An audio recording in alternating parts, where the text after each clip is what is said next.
Welcome everybody, I am Traren, and in this video we're going to be going over basic druid tanking in World of Warcraft. I expect you to have a general understanding of your class abilities and talents, as we won't be going over those in detail. We will be going over your main abilities and when or how to use them properly though. This video is for beginners that want to get into some Mythic Plus dungeons or light raiding.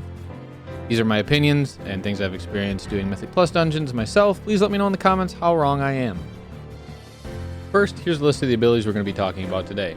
Iron Fur, Bark Skin, Survival Instincts, Frenzied Regeneration, Skull Bash, Soothe, and Incapacitating Roar. As you can see, these are broken down into two basic categories, proactive and reactive. Let's look up at the top left first with Iron Fur. Increases your armor significantly, so you need to be using this before you take damage. I see so many druid tanks waiting until their screen flashes red to use it. Using it after you've lost half your hit points is great, but wouldn't you rather not lose half your hit points? It's not a cooldown, this is something that you need to be using during your normal rotation. Next we have Bark Skin. You want to use this cooldown before you take damage in most cases, either on a bad pull or a certain boss mechanic that you know is going to hurt. 20% damage reduction is great for plenty of things. Sometimes you can use this reactively, such as if you get stunned or feared. During those times you're unable to dodge, so it can help smooth out some of that damage. Survival Instincts. This is straight up 50% damage reduction for 6 seconds. You want to use this much like Bark Skin, but you're not going to be able to do it while stunned or feared. It's just a huge cooldown to reduce all incoming damage 50%. Again, don't wait till you've taken the damage, use it ahead of time. Over on the right side, we have the reactive abilities.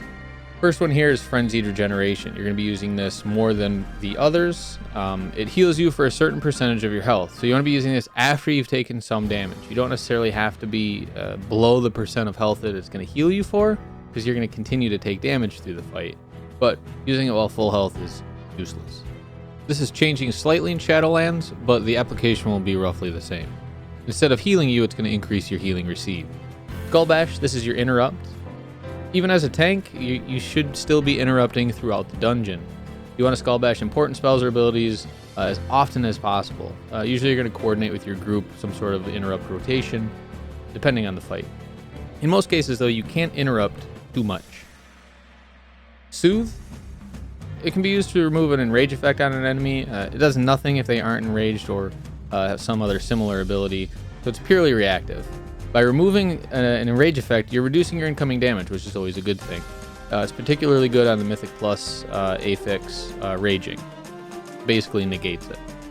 Incapacitating Roar is purely situational. You can use it to stop some spellcasting temporarily. Also, some channeled abilities that you aren't able to interrupt, you can stop using this as well. Although it's not ideal, you can use it to stop taking damage for a split second, allowing your healer a tiny bit of time to catch up. But in most cases, you're going to kite enemies or something with this, or use it to run away, so you're not getting slammed in the back. The most important part of this is making sure you have your Iron Fur buff up as much as possible before taking damage. Use your other abilities to fill in if you don't have Iron Fur up, or when you know you're going to take more damage than usual.